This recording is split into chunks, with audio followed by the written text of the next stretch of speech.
तो आपको बता दें फाइनल टाइगर जयराम महतो विधानसभा पहुंच चुके हैं धरना स्थल पे। और जहां भी जेएलकेएम के जितने कार्यकर्ता लोग पहुंचे हैं, जितने छात्र लोग पहुंचे हैं, वहां पे जयराम महतो पहुंचे हैं और सबको संबोधन कर रहे हैं। आप वीडियो देखिए, पीछे आपको चलता हुआ दिख भी रहा होगा। पूरा वीडियो देखिए, बहुत चीजों के बारे में बोलते हैं, आपको सुनना चाहिए और सुनने में बहुत ही ज्यादा दिलचस्प लगेगा। अगर झारखंड से और झारखंड की नीति नियमों के खिलाफ अगर आप देखना चाहते हैं तो जयराम महतो को देखिए वो क्या बोलते हैं। स्थानीय नीति कहाँ है, खतियान के आधार पर स्थानीय नीति कहाँ है, झारखंडियों की स्थानीय नीति कहाँ है। और वही सवाल आज झारखंड लोकतांत्रिक क्रांतिकारी मोर्चा भी आपसे पूछ रहा है। इस सवाल का उत्तर आपको देना होगा माननीय मुख्यमंत्री महोदय। इस सवाल के उत्तर से आपको भागना नहीं है, इस सवाल का आपको उत्तर देना है। नहीं तो याद रखिएगा, राजनीति किसी की बपोती नहीं होती है। आज आपका है तो कल इस राज्य की जनता ये डिसाइड करेगी इस राज्य की दिशा किनके हाथों में देना है, इस राज्य की राजगद्दी को किनके हाथों में देना है। आज बड़ी दुर्भाग्य की बात है, आज जहां हम लोग धरना दिए हैं ठीक इसके बगल में हमारे भाई बहन लोग धरना दिए हैं। ये कितना चिंता का बात है। आज यहीं से हम देख रहे हैं, आज भले उस विधानसभा के सदस्य हम हैं, भले विधानसभा के बाहर आप देख सकते हैं यहीं से जगमग विधायकों का आवाज दिख रहा है। आज कहीं न कहीं हमारा देश और हमारा राज्य भी विरोधाभास का राज्य बनता जा रहा है। आज हमारा झारखंड विरोधाभास का राज्य बनता जा रहा है। एक और जहां हमारे माननीय विधायकों को 4 करोड़ 32 लाख का आवास दिया गया है रहने के लिए, आलीशान महल आलीशान बंगले दिए गए हैं रहने के लिए, मंत्रियों को 6 करोड़ का आवास 6 करोड़ का महल दिया गया है रहने के लिए। और उसी राज्य में जो अपंग है, जो अपाहिज है, जिन्हें हम दिव्यांग नाम दिया गया है, जिन्हें दिव्यांग कहा जाता है, जिनका हाथ नहीं है, जिनके पांव नहीं है, जिनकी आंख सलामत नहीं है, जिनके शरीर का कोई ना कोई अंग सलामत नहीं है, आज वे लोग पेंशन पाने के लिए आंदोलन करते हैं। आज कई महीनों से उनका पेंशन बंद पड़ा है। तो सोच सकते हैं आज झारखंड की दिशा को किस ओर आप लेके जा रहे हैं। इसलिए आज इस कार्यक्रम के माध्यम से राज्य की सरकार को सीधा चेतावनी होगा, राज्य की सरकार को सीधा संदेश होगा कि आप अगर हमारी जो मांगे हैं, जिन मांगों को लेकर हमारे संगठन के पूरे टीम के साथी डुमरी से रांची चलकर आए, अगर उन मांगों की पूर्ति नहीं की जाती है तो यह पद यात्रा है। पद यात्रा के बाद हम लोग एक नई यात्रा, एक नए कार्यक्रम की रूपरेखा तैयार करेंगे और झारखंड सरकार को ईंट से ईंट बजाने का काम करेंगे। इस बात को भी सरकार याद रख ले, इस बात को भी सरकार को याद रखना होगा कि आज, और यह तो आपको अनुभव करना होगा। आप कहते हैं आप और पूरा राज्य आंदोलनकारी के सुपुत्र है, लेकिन कैसा आपका परवरिश हुआ है, आप कैसा आंदोलनकारियों का सम्मान करते हैं। कि आज आंदोलनकारी के राज्य में आंदोलनकारियों की स्थिति कहाँ है। आज आपने 10,000 सहायक आचार्य की नियुक्ति दी, मैं पुनः उसके लिए आपको बधाई दूंगा। मैं पुनः आपके साथ साथ 10,000 सहायक आचार्य को बधाई दूंगा।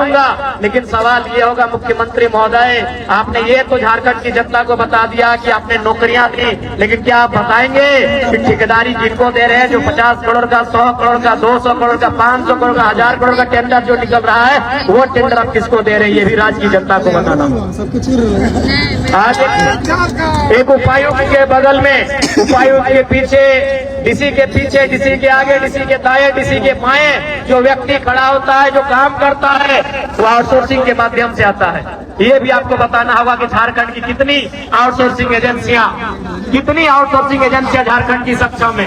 उन आउटसोर्सिंग एजेंसियों के माध्यम से चयन होने वाले कितने नौजवान, कितनी बहनें, कितने भाई झारखंडी है, ये भी आपको बताना होगा। केवल नौकरियों में आप झारखंड को केवल ये मत दिखाए कि नौकरियों में, नौकरी के अलावे भी जो आउटसोर्सिंग एजेंसियां हैं, जो ठेकेदारी प्रथा है, वहां झारखंड के लोग कितने हैं, ये भी आपको बताना होगा। इस बात को आप नहीं भूल सकते हैं। और आज बिल्कुल ये दुर्भाग्य बात है, 25 सालों के झारखंड में अगर कुछ बदला है, इन 25 सालों के झारखंड में अगर कुछ बदला है तो केवल नेताओं का जीवन बदला है। इन 25 सालों के झारखंड में कुछ बदला है तो विधायकों का जीवन बदला है, सांसदों का जीवन बदला है। वो चुनाव जीतने के बाद हार भी जाते हैं तो उनको आजीवन लाखों रुपए सैलरी दिया जाता है, उनको आजीवन लाखों रुपए की सैलरी का भुगतान किया जाता है। लेकिन आम जनता का जीवन कितना बदला है। आज आम जनता केवल छात्रवृत्ति के लिए नहीं, बल्कि हमारी माएं, हमारी बहनें जो सेविका का काम करती है, जो सहायिका का काम कर रही है, जो पोषण सखी, बैंक सखी का काम कर रही है, वो भी आज धरने पर बैठी है। आज जो हमारे जेटेट परीक्षा की मांग को लेकर लोग धरने पर बैठे। हमारे सहायक आचार्य जिनकी 1600 नियुक्ति हुई थी, लेकिन नियुक्ति के बाद रिजल्ट आने के बाद संशोधन करने के बाद उन्हें छांट दिया गया, उन्हें फिर से उनका रिजल्ट पेंडिंग कर दिया गया, ठंडे बस्ते में डाल दिया गया। आज वे लोग धरने पर बैठे हैं। जेईपीसी कार्यालय में नौजवान धरने पर बैठे हैं, पंचायत के सहायक धरने पर बैठे हैं, पूरे राज्य के नौजवान, पूरे राज्य की बहनें धरने पर जगह जगह बैठी हैं। तो समझ में आना चाहिए कि 25 सालों में आपने कैसा राज्य बनाया। इसलिए अब झारखंड का नौजवान, झारखंड की आने वाली पीढ़ी ये कतई बर्दाश्त नहीं कि हमारा राज्य इसी प्रकार से लूटता रहे। आज क्या स्थिति है सबको मालूम है। बिल्कुल आज कहने में ये किसी को गुरेज नहीं है कि राज्य का खजाना खाली है, तो उसके लिए दोषी मुख्यमंत्री महोदय आप है। यदि राज्य का खजाना खाली है, इसका मतलब ये है कि आप विजन के साथ राज्य को नहीं चला रहे हैं। जिस राज्य में प्रतिदिन हजारों रुपए का कोयला, हजारों करोड़ का बालू अवैध रूप से निकासी किया जाता है, उस राज्य में अगर राज्य का खजाना खाली है तो उस राज्य के मुखिया की कार्यशैली पे सवाल खड़ा होगा। आज आपने लूट की इतनी छूट दे दी है कि एक साधारण सा पदाधिकारी, एक प्रखंड, एक थाना स्तर का पदाधिकारी महीने में अवैध रुपए से लाखों रुपए कमाता है। तो किसका पैसा है? राज्य का पैसा है, वो राज्य का खजाना है। लेकिन आपकी विजन आपको स्पष्ट बता रही है कि लूट की छूट है, भले खजाना भरे या ना भरे। इसलिए आज राज्य की जनता को आपको हिसाब देना होगा। और यदि राज्य की जनता को आप हिसाब नहीं देते हैं, यदि सच समय राज्य की जनता के जो मुद्दे हैं, विशेषकर स्थानीय नीति 1932 का खतियान हो या 1964 का खतियान हो या भाषा संस्कृति परंपरा का आधार हो, यदि इस राज्य के लिए आप स्थानीय नीति नहीं बनाते हैं तो इस राज्य की जनता जिन्होंने आपको पलकों पे सजाया है, ये आपको धूल में मिला सकते हैं। इस बात को याद रखिएगा, क्योंकि विधानसभा शाम की आवाज है और शाम की आवाज दूर तक जाती है। और आपके पदाधिकारी, आपके मंत्री, आपके विधायक भी जरूर इस बात को सुनते हैं कि आज दिन भर जो लोग धरना पर बैठे थे, चाहे वो दिव्यांग हो, चाहे वो आंगनबाड़ी की दीदी लोग हो, चाहे वो जेल कैंप के तमाम साथीगण हो, चाहे वो सहायक आचार्य हो, चाहे वो व्यावसायिक प्रशिक्षक हो, चाहे वो किसी भी विभाग के आंदोलनकारी हो, उन्होंने किन बातों को रखा, दिन भर क्या क्या हुआ, ये आपकी आवाज आपके कानों तक जरूर जाएगी। और यदि आप में जरा भी संवेदना है, यदि आप में जरा भी नैतिकता है, तो आज आपको तमाम जो आंदोलन हुए, कम से कम राजधानी में विधानसभा के दरमियान जितने भी आंदोलन होते हैं, उन आंदोलनों की आपकी समीक्षा करनी चाहिए। यदि आप सही में दूरदर्शी सोच के लीडर हैं, यदि आप सही में दूरगामी सोच के लीडर हैं, आपकी सोच अगर दूर तक आपको लेकर जाती है, यदि आप दूर का सोचते हैं, आप एक विजनरी लीडर हैं, तो आज दिन भर में जब से विधानसभा का सत्र चल रहा है तब तक राजधानी में जितना आंदोलन हुआ, चाहे आंदोलन करने वाले किसी भी राजनीतिक दल के हैं, उनके मुद्दे क्या थे और उन मुद्दों, उन मांगों की अगर आप समीक्षा करते हैं तभी आप अपने आप को बेहतर लीडर कहिए। और यदि आप उन मुद्दों को, उन मांगों को यह कहकर अनसुना कर देते हैं कि आपके पास 56 सीटों की सरकार है, तो आप विजनरी लीडर नहीं है, आप अहंकारी लीडर हैं। आपको अभिमान है, आपको दर्प है, आपको घुमान है कि आप 56 सीटों के साथ सरकार में है। ऐसे में आप अपने आप को अभिमानी लीडर कह सकते हैं, विजनरी लीडर नहीं कर सकते हैं। तो यदि आप विजनरी लीडर हैं तो आज जितने भी आंदोलन, जितने भी धरने हुए यहाँ पर, उन आंदोलनों की समीक्षा करें, उन आंदोलनों का रिपोर्ट मांगे और उसको बैठक करें और इन समस्याओं का, इन मुद्दों का निराकरण करने का प्रयास करें। ये मैं माननीय मुख्यमंत्री महोदय से कहना चाहूंगा और मैं आंदोलनकारी साथियों से कहना चाहूंगा, क्योंकि आज जब तक मैं सदन में था माननीय मुख्यमंत्री नहीं आए थे, उनके दल के विधायकों से बात हुई है। हमारे महामहिम के जो राजभवन, अभी उन्हें लोक भवन का नाम दे दिया गया है, राजभवन अब लोक भवन बन गया है, तो वहाँ भी बात हुई है। वो आंदोलनकारियों की प्रतिनिधि मंडल टीम से मिलेंगे, उनमें 5-7 सदस्य टीम जो भी है, आप लोग पद यात्रा करके, विशेषकर जो डुमरी से रांची तक आए हैं, आप लोग चयन कर लेंगे। वह अपनी मांगों को लेकर आप क्यों पद यात्रा किए हैं, उस पद यात्रा को उन्होंने भी वॉच किया है राजभवन में भी, और वो आपसे मिलेंगे। हमारी उनसे बातचीत हो गई है, लेकिन पत्र चलेगा जो भी पद यात्रा करके, विशेषकर जो 180 किलोमीटर चले हैं, उन्हीं में से 5 या 7 प्रतिनिधि मंडल का चयन किया जाए और वो मुख्यमंत्री से भी मिलेंगे और महामहिम राज्यपाल से मिलेंगे और मिलकर हमारी जो समस्याएं हैं उन समस्याओं से उनको अवगत करेंगे और निराकरण करने की दिशा में वो कार्य करेंगे, ये उनसे हम अपील करेंगे।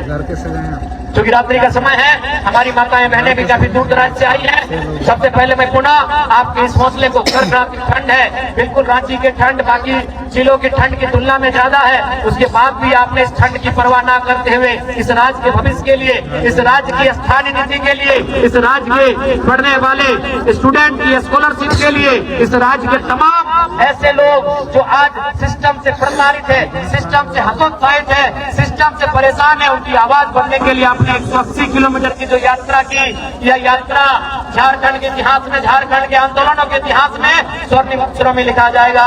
इस यात्रा में सम्मिलित होने वाले तमाम बहादुर सिपाहियों का, झारखंड लोकतांत्रिक क्रांतिकारी मोर्चा के तमाम बहादुर सिपाहियों का, तमाम बहादुर बहनों का मैं तहे दिल से इस्तेमाल करता हूँ, अभिनंदन करता हूँ, आभार करता हूँ। और मैं पूर्ण आशा करता हूँ कि आज जेल कैंप एक ऐसा दल है जो दल नहीं, एक परिवार है। और यह परिवार, हम मानते हैं कि किसी परिवार में जिस प्रकार परिवार का हिस्सा होता है, अगर 2-4 बर्तन होते हैं तो आपस में टकराते हैं, क्योंकि इतनी बड़ी यात्रा करके आप आए तो जाहिर सी बात है थोड़ी सी परेशानी, थोड़ी सी आपके अंदर मनोभाव में परिवर्तन हुआ होगा, लेकिन मुझे पूर्ण आशा है उन बातों को, उन विषयों को भुलाकर हम लोग नए सिरे से इसी प्रकार से आंदोलन की धार को, झारखंड राज्य की स्थानीय नीति की मांग को, नियोजन नीति की मांग को, स्टूडेंट की स्कॉलरशिप की मांग को, तमाम जो प्रतियोगिता की परीक्षाएं हैं उसमें कैलेंडर जारी करने की मांग को, और तमाम चाहे वो दिव्यांग हो, वृद्धा हो, विधवा हो, उनकी पेंशन की मांग हो, चाहे सेविका हो, सहायिका हो, चाहे सखी हो, उनके मानदेय की वृद्धि की मांग हो, चाहे कोई भी विभागीय कर्मचारी हो, उनके वेतन की मांग हो, उनकी मांग को लेकर हम लोग आगे भी चरणबद्ध तरीके से आंदोलन करेंगे। यही प्रण के साथ हम लोग यहाँ से जाएंगे। हम आपसे यही अपेक्षा करेंगे, चूंकि लड़ाई लंबी है, आप इस बात को भी याद रखिएगा। मानते हैं आपने एक लंबी यात्रा तय की, 180 किलोमीटर की, आपने 6 दिनों का समय तय किया है, आपने मानसिक रूप से, शारीरिक रूप से अपने आप को बहुत ही कष्ट दिया है, लेकिन इस कष्ट का परिणाम जरूर आएगा। क्योंकि माताओं बहनों से, नौजवानों से ये अपील करूंगा, ये अनुरोध करूंगा, क्योंकि समय का अभाव है, ज्यादा समय नहीं लेंगे। पुनः आज छठा दिन इस यात्रा का, और हम पुनः जो हमारी मांग रही थी, जेल कैंप का जो उद्देश्य रहा है झारखंडीय, आज स्थानीय नीति की जब हम लोग बात करते थे, जब हम लोग 1932 का त्याग की बात करते थे, तो इसी राज्य में बहुत सारे लोग हमारा उपवास उड़ाते थे, विशेषकर जो अन्य राज्यों से वे लोग हमारा उपवास उड़ाते थे, खासकर हमारे पड़ोसी राज्य बिहार से जो लोग यहाँ रहते हैं वो उपवास उड़ाते थे। लेकिन आज वो देख सकते हैं बिहार राज्य में भी वहाँ के नौजवान में डोमिसाइल पॉलिसी की मांग करने लगे हैं। आज तेजस्वी जी विपक्ष में बैठे हैं, लेकिन जब चुनाव का प्रचार चल रहा था और जब वो जनता से वादा कर रहे थे हम सरकार में आएंगे, तो उनकी डोमिसाइल पॉलिसी लागू करने की बात कर रहे थे। इसलिए यदि कोई बिहार किसी भी राज्य के लोगों ने जब हम लोगों को उपहास किया था कि ये किस खतियान की बात कर रहे हैं, ये किस नियोजित नीति की बात कर रहे हैं, ये किस स्थानीय नीति की बात कर रहे हैं, तो आप भी आकलन कर लें, आप भी अपने आप में झांके। अब आपका राज्य भी डोमिसाइल पॉलिसी की बात कर रहा है, स्थानीय नीति की बात कर रहा है। क्योंकि जैसे हमारे राज्य में अन्य राज्यों के अभ्यर्थियों का, अन्य राज्य के अधिकारियों का दबदबा बढ़ा है, सच है बिहार में भी, उत्तर प्रदेश समेत कई राज्य हैं जिनका दबदबा बढ़ा है, और आज बिहार खुलकर उनका विरोध करने लगा है। बिल्कुल यही समस्या हर एक राज्य की है। आप केंद्र की नौकरियों के माध्यम से किसी राज्य में आए, किसी की नहीं है। आप बीएसएफ के रूप में, आप सीआईएसएफ के रूप में, आप तमाम नियुक्तियां हैं जो केंद्र नौकरियां हैं, उनके रूप में आप किसी भी राज्य में आए, किसी ने आपका प्रतिरोध नहीं किया है। लेकिन आप किसी राज्य की नौकरियों में दूसरे राज्य के लोग अभी फर्जी तरीके से आएंगे और बहुत भारी संख्या में आने लगेंगे, तो हर एक राज्य विरोध करेगा, क्योंकि उस राज्य का वो मौलिक अधिकार होता है, उस राज्य का वो निजी अधिकार होता है, उस राज्य का वो संरक्षण का विषय होता है। इसलिए मैं आपके माध्यम से, मीडिया बंधुओं के माध्यम से पुनः स्पष्ट करना चाहूंगा, हम लोग कल भी स्थानीय नीति के साथ खड़े थे, हम लोग कल भी खतियान के साथ खड़े थे, हम लोग कल भी थे, आज भी हैं और कल भी रहेंगे। जब तक हम रहेंगे झारखंड के मुद्दों के साथ रहेंगे।